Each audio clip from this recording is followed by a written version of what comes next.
things we blame God for, and rather than seeing that the struggle was meant to build us.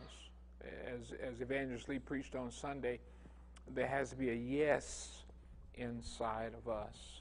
And I'm glad you were very open and honest with that, because not only you, but there are preachers that get angry with God because they felt like, I've served you faithfully all my days, and look at what I'm going through.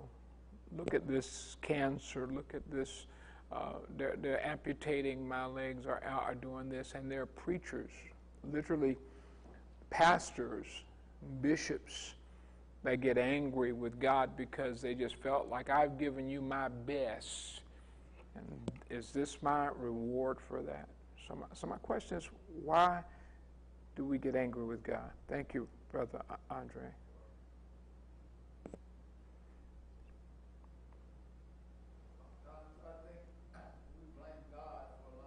That we go through, and just like he could use Job for an example, he could use anybody. You know, he could offer you up just to refine you, just to bless you in a different way. He could put a stumbling block in front of you to stop you from killing yourself, and you just see it as a setback, but really it's all set up. Okay, let me rephrase this. Why do you get angry with God? It's an individual thing. You see, because every one of us in here, if we're honest with ourselves and with God, we struggle. Evangelist Lee preached the Word of God. I'm a pastor, but there's a struggle somewhere, even in our yes.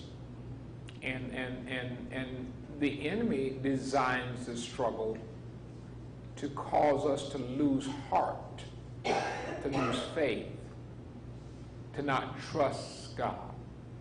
Because this, when we start saying, why me? Like you were saying a little bit earlier, why me? You know, what have I done to deserve this? Well, Sister Chavez, how long have you been saved? 57 years. I've been saved 57 years. Lord, why me?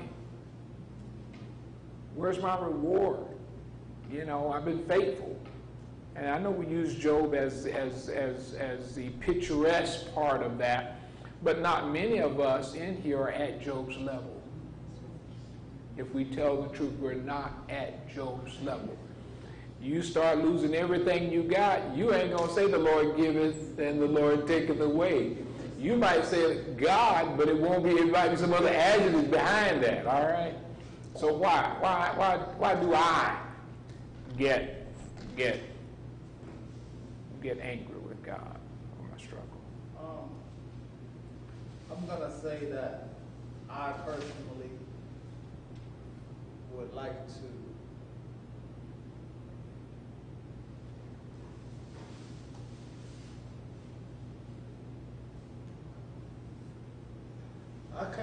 I got a problem with being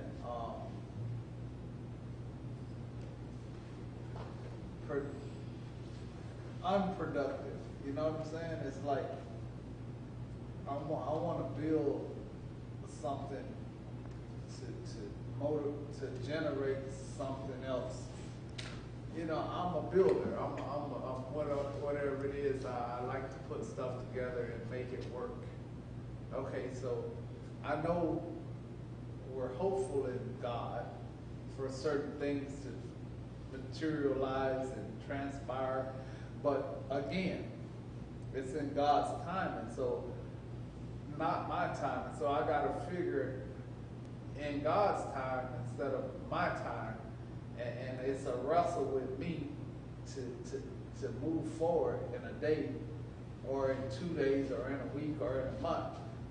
So it's a constant struggle to move past what my goal is initiating me to be at, you know. And it's like a merry-go-round in a way for me, because you never get past the merry-go-round. It's always that one circle, and you don't never expand, and you don't get any smaller. You're stuck in the one circle, and it's like a holding pattern, and you can't move anywhere until God blesses you, you know. And he will, but he ain't gonna do it until he see fit. See, you were very open and honest. You didn't try to go to scripture. You just said what you felt. That's the whole point of that question. Because if we start to be honest with ourselves and with God, we'll come to an understanding of really what it is that I'm lacking. And I'm gonna come back to you too, so don't worry about it. Sister Gillian. What was the question again? Why do I? Why do I get frustrated or angry with God? Well, my problem is not, it shouldn't be, but it is, not seem to be appreciated for things that I do or say.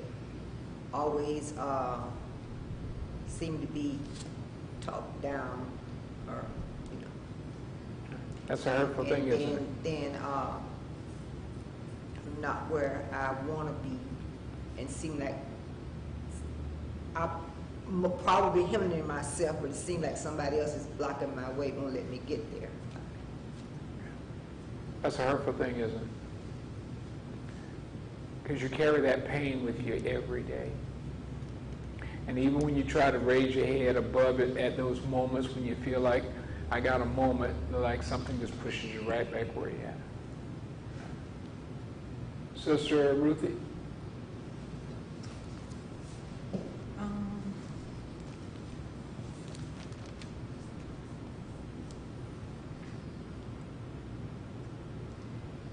I used to get angry because I felt like, I don't know why I think my time is my time. I didn't realize that you really are a part of a plan, if I can say that, and what you decide to do,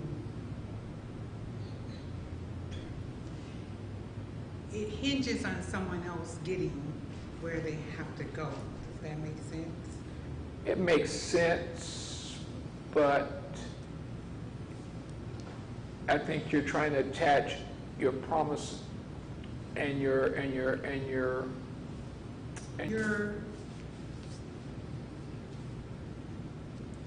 it's like you're, I don't know. I hear what you're saying, but here's something else that I think you should be saying. It's me, oh Lord.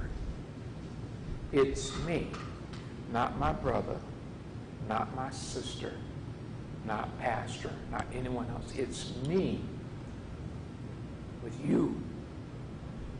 You see, the attachments, the closer you get to him and get in place, you automatically start to attach yourself to the connected part of the body you're supposed to be in. That's it.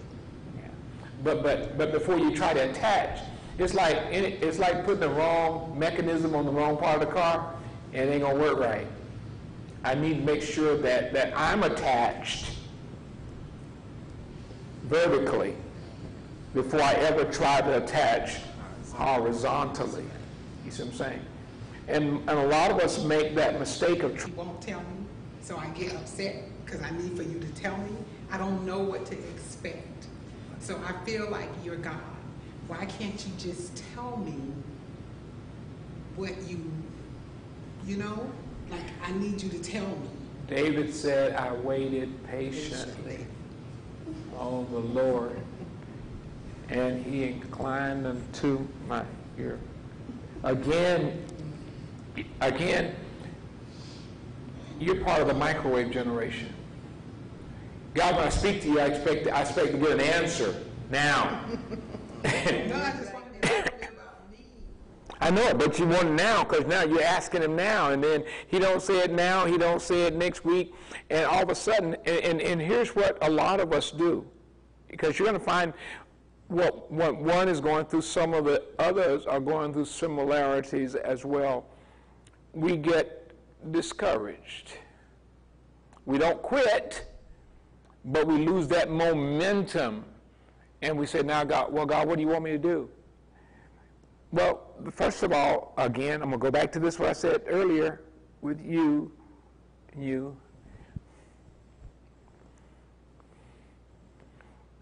Got to connect here. And when you connect here, the evidence of your connection here is going to be very apparent. Nobody can deny it. When you've connected here, everybody else going to know you got connected. Everybody else is going to see your anointing. Everybody else is going to see your calling. Why? Because you connected here.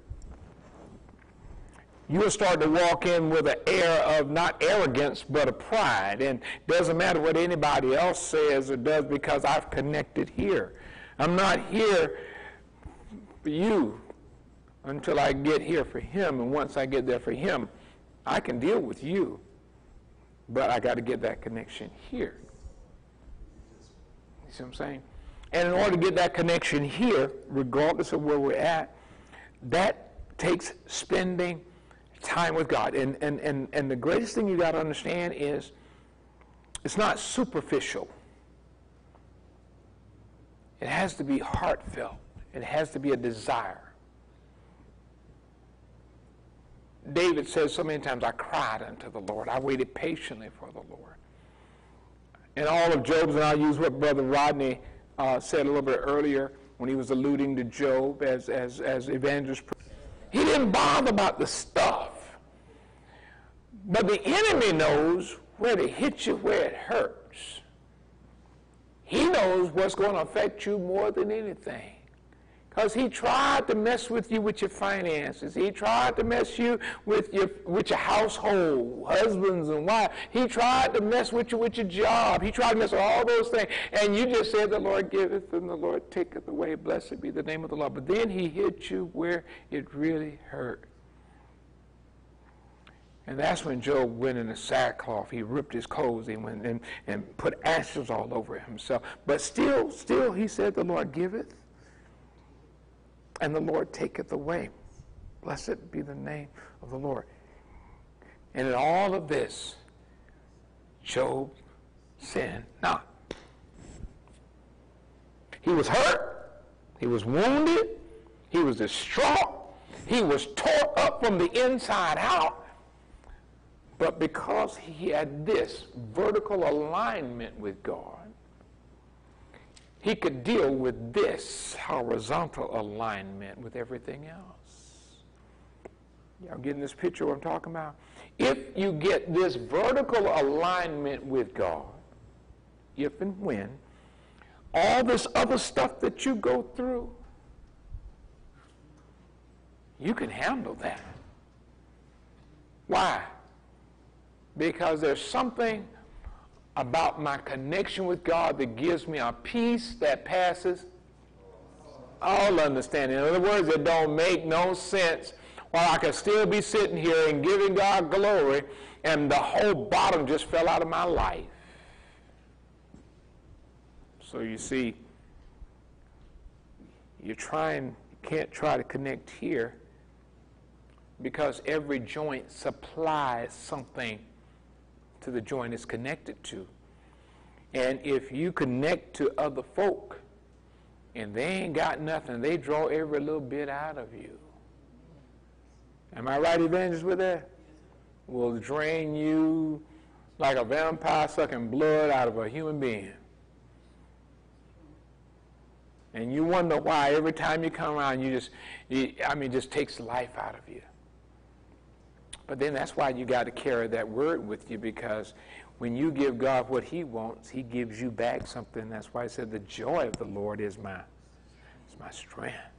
I get excited about God. Sister Andrea, tell me. Talk to me. Yes, ma'am. Me? I have, can I explain it? I have questioned God. You question God. About why I'm the way I am.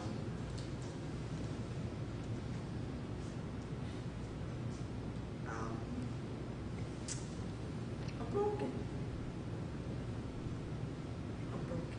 I'm broken. And I want to be broken. Can I say something to you? I'm stuck. The pottery was in the potter's hand. And if you read your Bible, it had a crack in it. How many of y'all that had cracks in your life? But if you notice the potter, he didn't stop because you were not perfect. He kept on working with it. And if you, what you just said, you opened up something that allows also for a process of healing. Because in order for healing to come, you have to also admit that, as you said, I'm broken. Now, my question to you is your brokenness because of your struggle or because you haven't just gave it over to him? I haven't gave it. Okay. So, now we know where we got to go, don't we? That's easier said than done. That's easier said than done.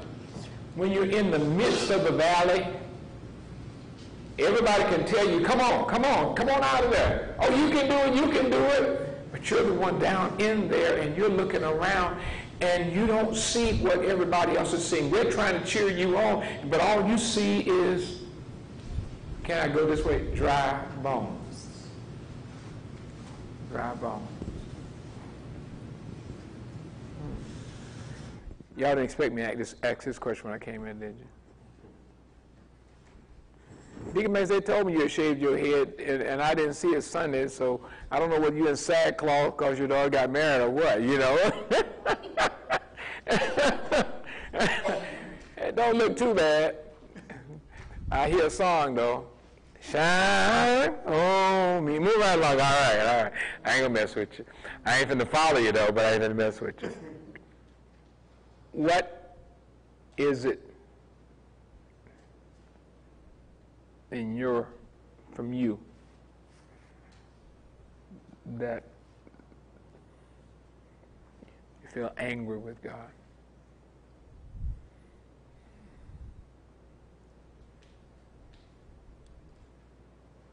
I would say, and I know, first of all, it's me.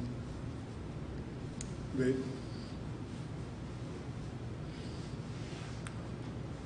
I have felt myself, like you said, in line with God. When I ask him for things, it happens.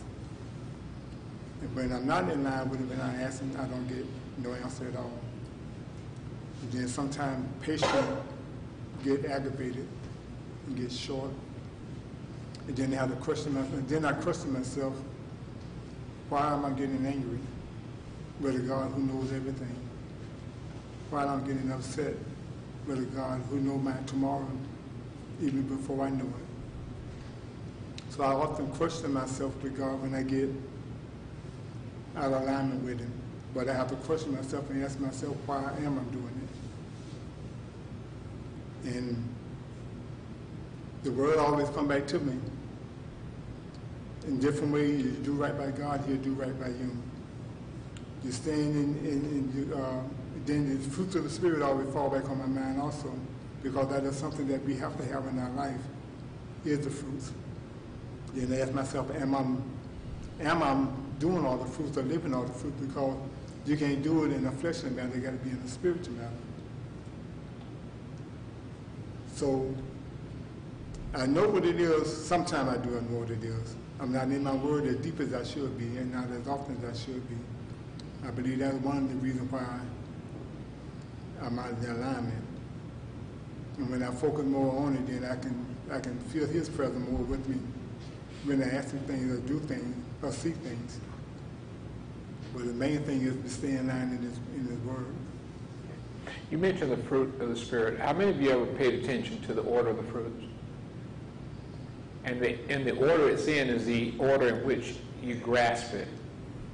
You can't get the joy and the peace without first having the love in place. Because think about it, if my love is not in place, I get aggravated with things and people and issues. My joy is not complete. Why? Because they can get on my last nerve. That's because, and all I do for them. How many of you notice that when you do something for someone as a Christian, you do it because you love the Lord and because your love goes out to them, not because you're looking for it in return. You got to be very careful with that. If you're expecting what you give, you ain't going to get it. You ain't going to get it. So I want to caution you, and I've seen people get angry with God because they felt like they should have got more out of the deal than they got with all they gave, and they got angry with God. And that anger, you could see it on them, you could hear it in them, but yet and still they served God all their lives. But because they were expecting, you see, love gives without an expectation. When you give love, it has to be freely given without expecting it to come back at you because, listen, I loved you because that's just what God wants me to do, and that's who I am. So if you never love me back, it's okay.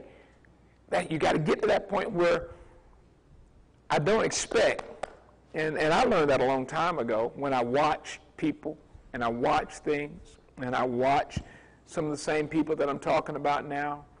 I watched them give and give and give, and then in the latter part of their lives when they didn't get it back like they thought they were, they got angry with God. That's why I say it's just not the lay people, it's officers and pulpit and clergy get angry with God as well. So we got to be very careful. And if you look at the fruit, look at the order it's in, and that's the order you grasp it. Some of us trying to have peace, the peace of God, but we ain't got the love of God. So if you ain't got the love of God, you're missing the peace, not like he wants you to have it. That's why your peace is sporadic.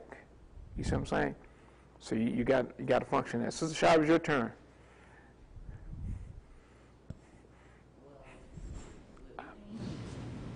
I don't get angry no more. There was a time I used to be I like that. really angry and question him because when I was like raising my kids and I seen some of the other young ladies, they worked on a job 2 months, a year, then they don't work for 3 or 4 years.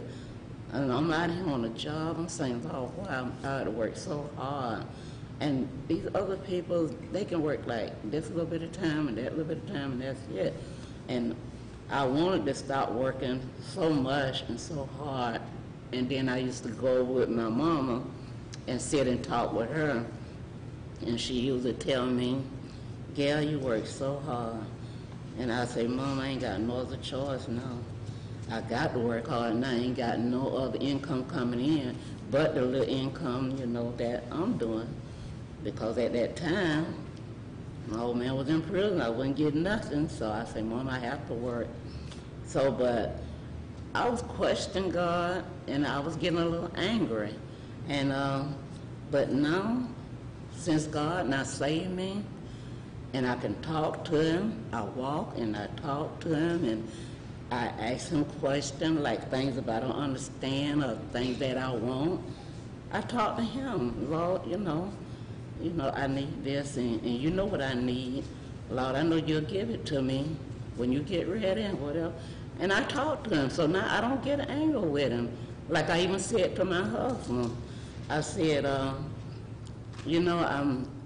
should have went on and finished school when I should have finished and got my everything, what I needed, my GED or my diploma. I waited until I got old and all these kids. Then I went back to school. It was hard to get it, but I got it. So I said to him, now I got this piece of paper. What is I'm going to do with this piece of paper? Put it on the wall. It's in a frame. You know why? Let me say this. That shows you what you can do when you put your heart and your mind to it. And it may not look like much to you, but when others see that after all you went through, you went back because you had a dream, you had a desire, that'll inspire somebody else to not give up.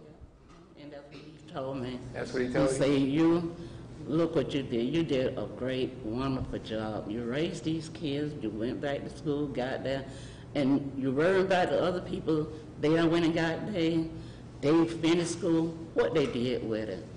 You did a whole lot. You stayed on the job for 30-some years. You worked on those other jobs. You did a wonderful job. So I say, oh, okay, thank you. He even acknowledged that. Did that make you feel good when he acknowledged that? Yes. Every now and then it does good when you hear somebody say, you did a good job. You did a great job. Angie. The question is, why do I get angry with God? Yes. Angry is such a strong word. I don't know.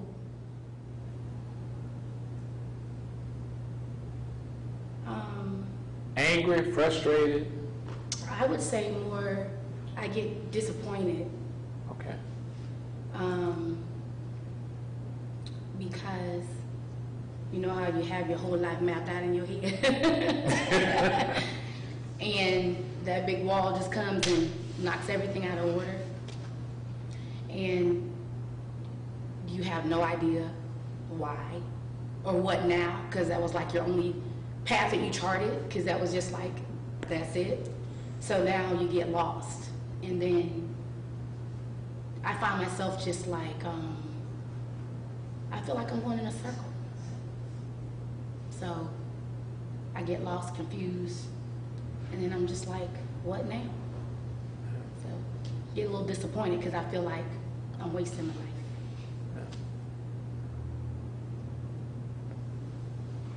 Thank you all for being open and honest. Sister Harvey? I had got set on the first question. Why is it so hard to love God? The way it came to me, because I'm going through this right now, it's like that trust relationship like we have with a spouse or, you know, a significant other. You know how you fully put that trust in that individual. And that's where I look at that. Sometimes we don't do that with God. We trust Him for this, not that, but we're supposed to. A quick question.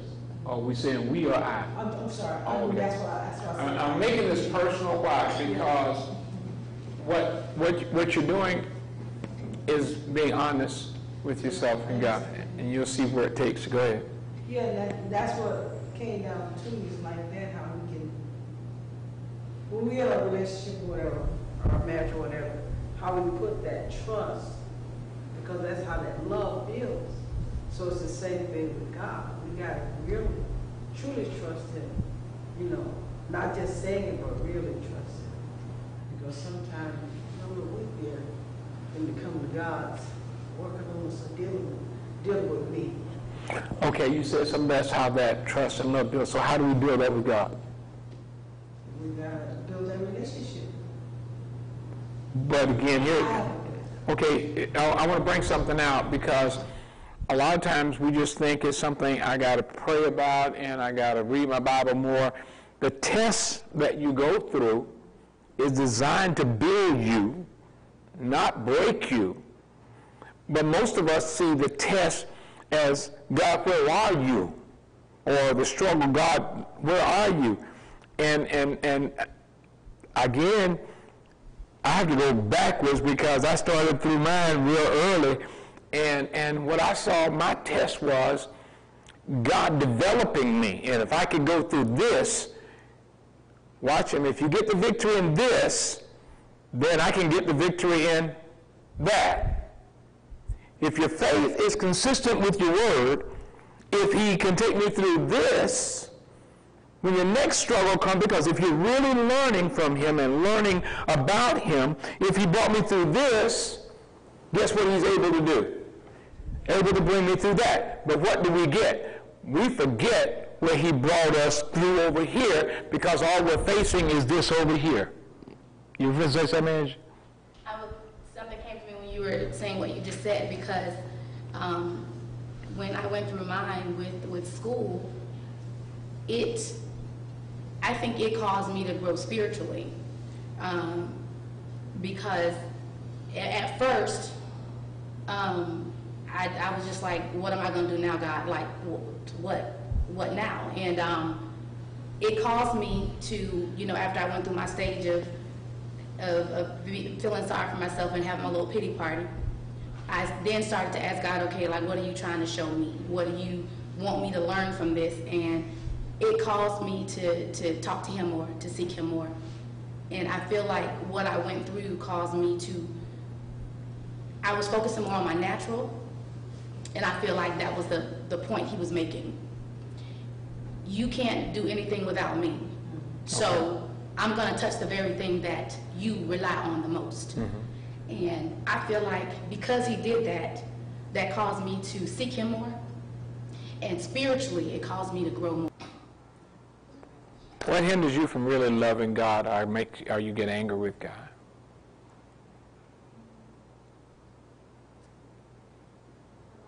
But the main thing. Wait a minute, I got to get a little closer, because can anybody hear? I see a mouth moving, I'm moving in front of, all right? It's a lot, but the main thing, I feel like I'm not doing something right. Okay. I don't know if I'm doing anything right by him. I would say I don't know if I'm doing anything right by him, so it gets me frustrated. It causes me to lose patience. I'll just be looking like, okay, why isn't this done yet? Why didn't this get done yet? Okay, when is this gonna happen? So I feel like I'm not doing something right. I don't know if I'm doing anything right. There's an old church song that we used to sing in church, and that's why I missed the old song. The old church had a song for everything, you know that, right? So you can't hurry God, you just have to wait. You know, we had a song for everything. So somebody was going through and it didn't happen when they thought it was going to happen, and they bust out with a song, you can't hurry God, you know, you just going to have to wait. Again, God has a timing. And my specific question to you would be, what is exactly are you praying for then?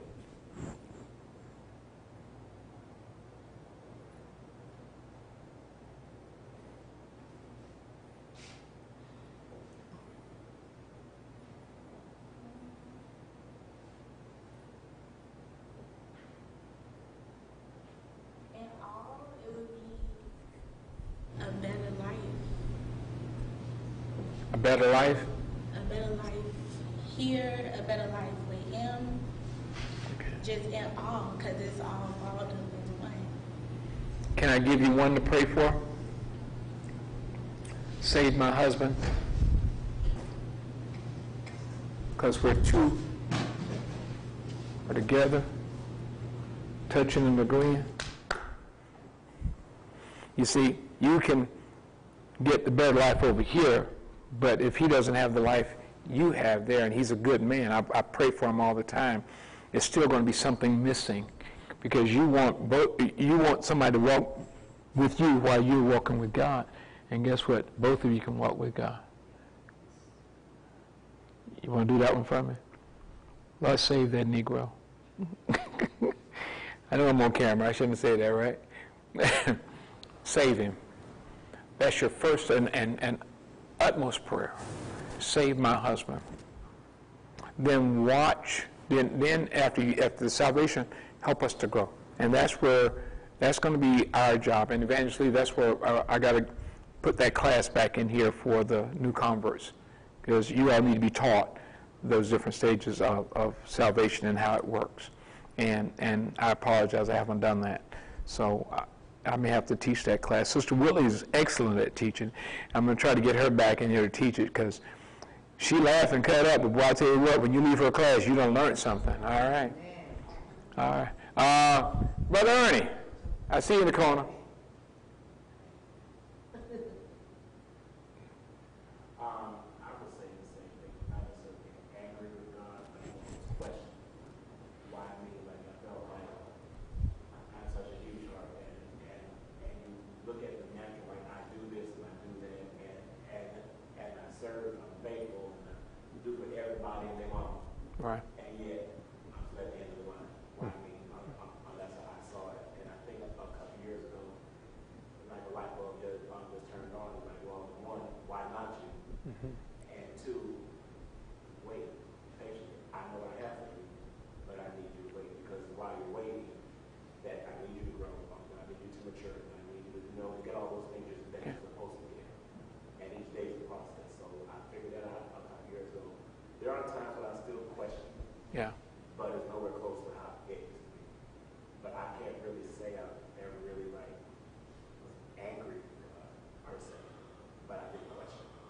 Now, questioning is not wrong. When you're questioning God, here's what you're saying. God, I know you're infinite, but I ain't in the same category you are. I'm finite. Here I am inside this little box here. You're outside the box. You're bigger, so much bigger. When I question, what I'm saying to you is, I don't understand. So when you're questioning God, you're just saying, God, I don't understand. Some people, they taught us coming to church, it's wrong to question God. I don't believe that. I believe that what you don't know, you ask questions. And so even in your prayer life, you're asking questions. You're asking God to reveal things to you. You're asking God to show you. You're asking God to guide you. You're asking God to lead you. And so what you're saying is, God, I'm here trying to get this thing together. I'm here trying to serve you. I'm here trying to be faithful, and I don't understand. I know there's something more I'm supposed to get, but I ain't getting it. Y'all got that? I ain't getting it. I'm missing something. I'm missing something. And you're the only person I know I can ask, because you're God. You're God. I'm broken, but God, what do I need to do for your healing, God? I don't understand. God, you're the one. He has the answers. That's where we connect with him. And a lot of times we'll find that the questions you ask will also cause you, if you move it in the right direction instead of the wrong direction, they will cause you to seek his face.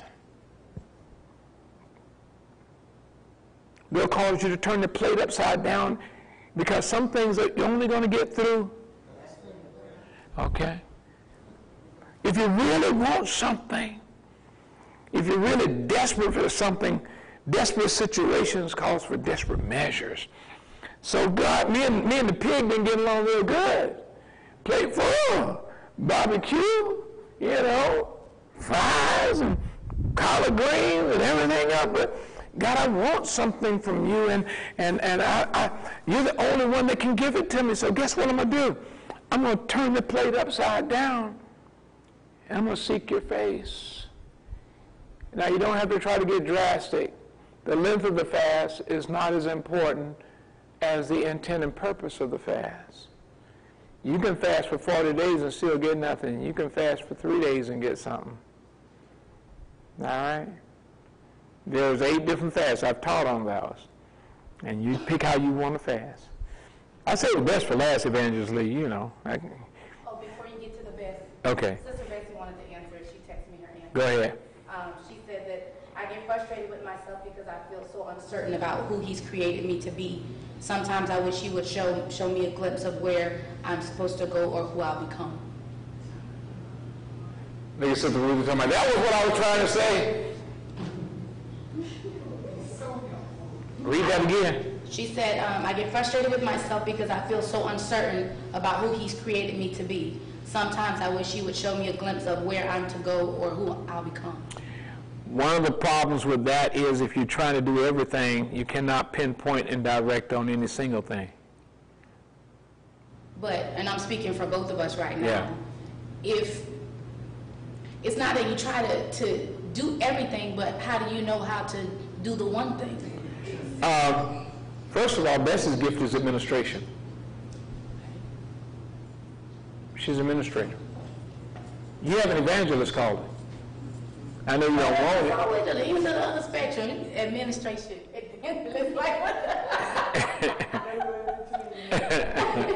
We're talking 2 different people. You're born on the same birthday, but that don't mean you're the same person. Got the same purposes. Am I right with that, Evangelist Lee? Just because you're born on the same day don't mean you're going to be the same. And the thing is, if you pay attention, your gift is always showing itself.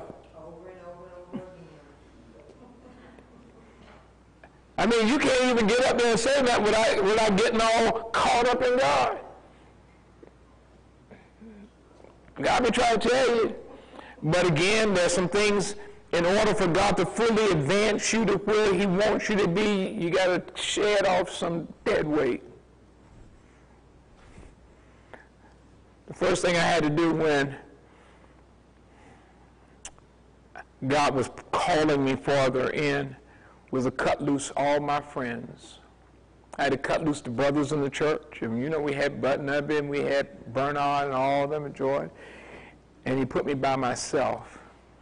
You can't hear God with a bunch of folk and everything around you. You got the wrong people around you. You can't hear God. You got too many voices around you. God will pull you off so you can get to know him and so he can speak to you. He called Moses up the mountain just so he could speak to him. Talked to Abraham one-on-one just so he could speak to him. He always wants to speak to you individually, not in a big crowd of folk. The thing is, when God has spoken to you, when God spoke to Moses and he came down that mountain, everybody knew it. When God has spoken to you, everybody around you is going to know it. You can't hide it. You can't hide it. So, what has to happen in a lot of our cases, and I know it was with me, I don't know how it was with Evangelist Lee, he had to separate me from folk so he could talk to me, so he could deal with me. And then when he had dealt with me, then I could come back out to where they were. But when you come back out, you're always a little different than when you went in. Because you spend, and the time frame is it depends upon God, how he's dealing with you and what he needs to do with you. Because those who have callings, he wants to first of all make sure you understand who you are in him. Just because you're called doesn't mean you won't go through stuff. Just because you're anointed doesn't mean you won't go through stuff. Every one of us in here, if time should last, you don't die. I know we sing the song, Saints Don't Die, they will sleep away, but you're going to be dead. I'm sorry, but the thing is, you're with him at that point. Isn't that the whole purpose of being saved? To spend eternity with him and not be isolated away from him? And that's the big thing. What hell is a complete separation from God himself. Not even talking about the throne, but I'm separated completely from God. And he doesn't look at us like we're super Christians. He sees us for who we are. Flawed, broken, and counseling everybody because you take on them in order to deliver them, and you got to get rid of that because it'll sap you dry. That's why I was trying to teach my young elders after Evangelist got through preaching. Get on and pray for her. Minister Judy got it wrong. I wasn't telling him to go over there and talk about it. I said, no, you need to be with her. You see, we got to move out of the standing back and come. You got to move with her. The ushers got it when she's praying for somebody. You need to be in place here. I saw what you did. At first, I didn't know it. I thought you were back there. I'm saying, what is Ruthie doing at the door with a sleeveless shirt on, a dress? I say she's out on now. So, she took somebody's place. My bad, Laura. Thank you. Yeah, I see a lot of stuff going on, but you know what I'm saying. I wasn't thinking at first, and but you did the right thing. You replaced her while she came up. Again, everything has to be done decent and order, and we're going to have to go back to retraining the church how to do things decent order. We even got to retrain or train some altar workers because the old saints knew that. Well, the young saints got to come to church, and let me leave that. Evangelist Lee, you got a few minutes, and I'm sorry I took a lot of time. Well, anyway, I really was hoping you did, but anyway, I don't think in my 27 years of being saved, I can't remember. I'm like Brother Ernie and Sister Angie. I can't remember being angry at God. Mm-hmm. I could remember being confused, mm-hmm. and I questioned him. Yeah. And Lord, all this work I done did, and what am I doing wrong? Why am I this? Why am I that? That was it. But in the midst of that, in order for me personally, he would, like you say, turn my plate down, but he would give me scriptures that kept me going. It kept me going. And then you were saying that you don't know if God take me away, but yeah, he do takes me away from people. Even now at work, I have some saved people to work, but even them too, he takes me away That's right. from them, and he takes me in a place where he can minister That's right. to me.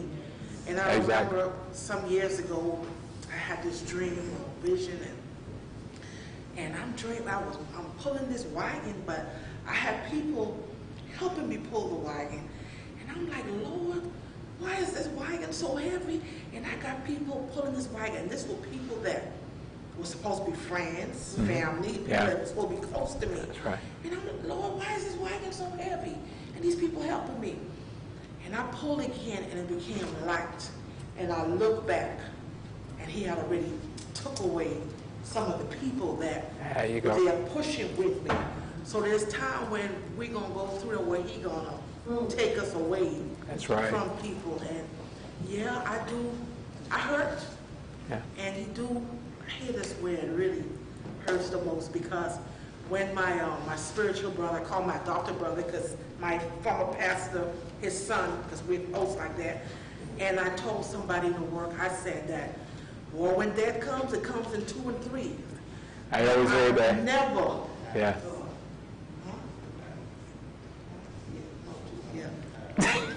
And I never would have thought that the third one would have been my brother. That's right. So sometimes he do comes where it hurts. Yeah. It comes where it hurts. But I know that there is a God. But God will cancel out everything else. That's right. But I know that he will take me through. Yes. But my thing was questioning him and confused and why, Lord? Yeah. But it was never to say I was saying angry. And all of that, she never charged God wrong. I never did. Sister Terry, you came right on time. What is it that hinders you from loving God or causes you to get angry with God? You're my last person, and then we got to turn out. Thank you, Lord, for sending on the end. What's the question? What is it that hinders you from loving God or causes you to get angry with God?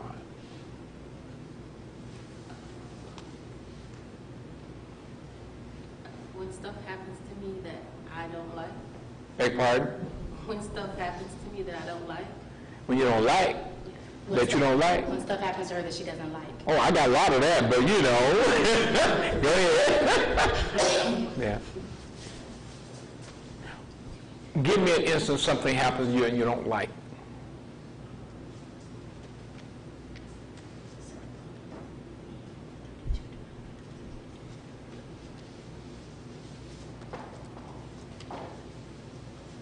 Don't worry about them.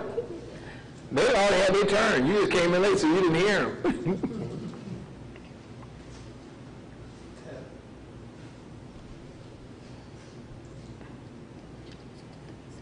Well, I just have to change my answer because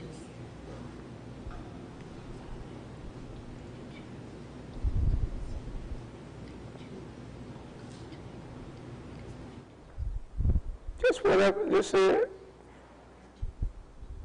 Pastor stepped on my foot and I didn't like it, you know.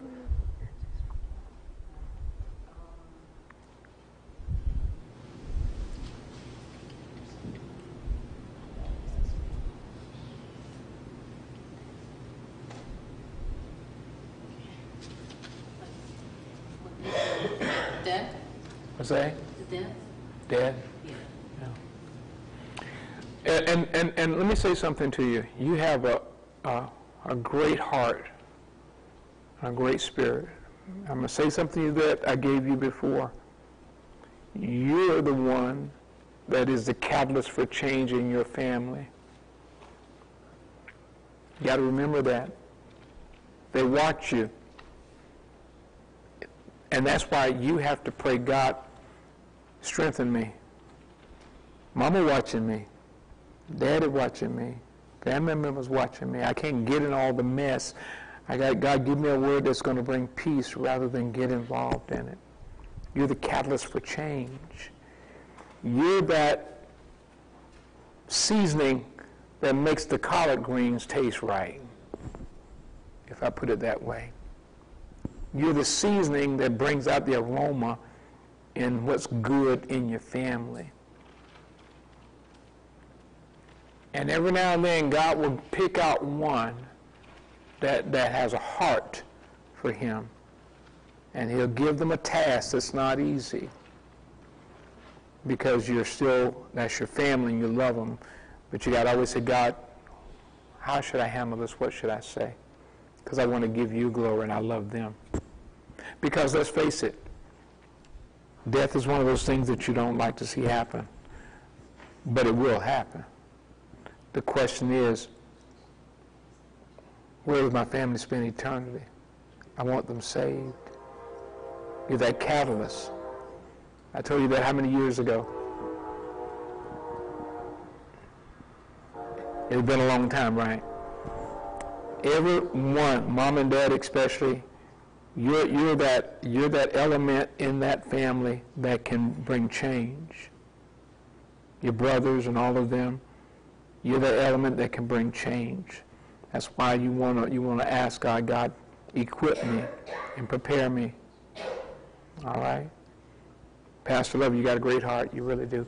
All right, our time is up. Thank you, Brother Andre. You jumped right up like somebody that gave you a shock.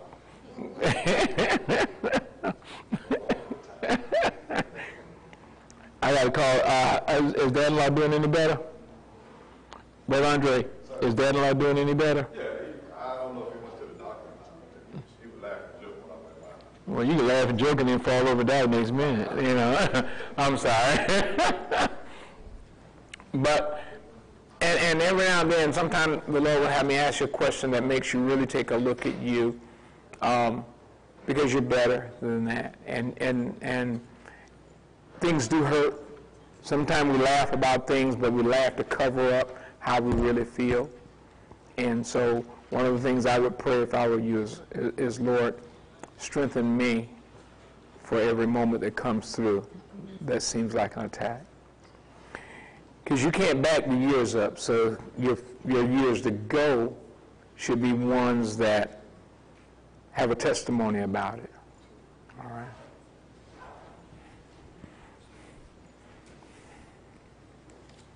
Yes, sir, Brother Rick.